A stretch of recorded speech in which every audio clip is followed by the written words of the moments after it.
Una po sa ating mga balita, walang estudyanteng maiiwan pagdating sa dekalidad na edukasyon. Ito ang pinatunayan ng administrasyon ni Pangulong Ferdinand R. Marcos Jr. kasunod ng pagpapakabit ng mas mabilis na internet connectivity sa mga paaralan na mahalaga din sa pag-aaral ng mga estudyante. At kabilang sa prioridad nito ang mga malalayong lugar sa bansa. Si Clazel Pardilla sa sentro ng balita. Nakalabas agad ang cellphone ni Andrea tuwing break time, lalo na kung may hindi naintindihan at may kailangan balikan na lesson sa school.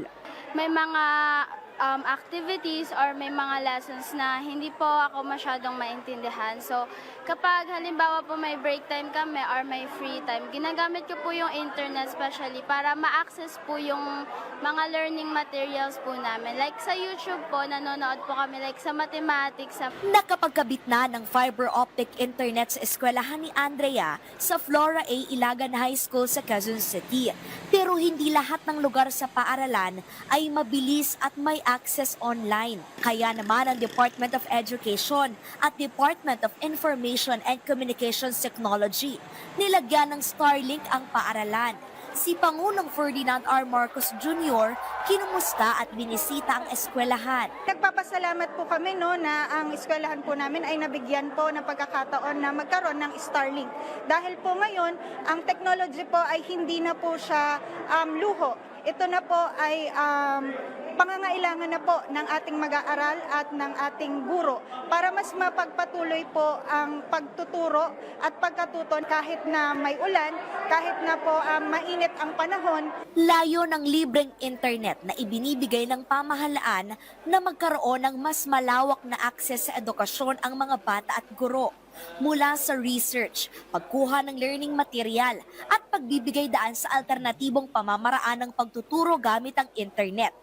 Mabilis ang internet na ikinabit ng DICT at DepEd. Katunayan, nakapag-online meeting pa ang presidente sa mga school head kanina mula sa iba't ibang lugar sa bansa na nabigyan ng libreng wifi ngayong pasukan.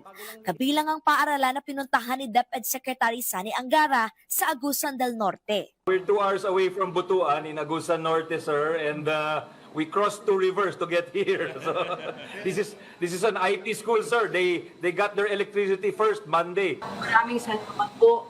Ang tribe po na nandito ngayon are the Higaunon tribe. Ngayon po, very excited na sila pumasok. Hindi katulad dati na ayaw pumasok. Maganda yung bago ninyong laruan. Gamitin nyo ng gusto yan. Marami kayong matututunan. Wala dapat may iwan lalo na ang mga nasa pinakabalalayo at liblib na lugar. Kaya pangako ni Pangulong Marcos bago matapos ang taon, Pararamihin pa natin ito, especially GIDA areas. Dahil sa Yes, sir. isolated and underserved areas. We're working towards 100% connectivity by the end of the year. Thank you, sir. sa ngayon papalo na sa halos 18,000 lugar sa bansa ang nabigyan ng libreng internet ng DICT sa ilalim ng Free Public Internet Access Program. Bukod sa libreng internet, nangako rin ang presidente na mamamahagi ng mga bagong upuan at lamesa sa mga paaralan na kulang ang mga kagamitan. Refleksyon ito sa layunin ng presidente na pagbutihin ang kondisyon ng mga paaralan at itaas ang antas ng edukasyon. Clazel Pardilla para sa Pambansang TV sa Bagong Pilipinas.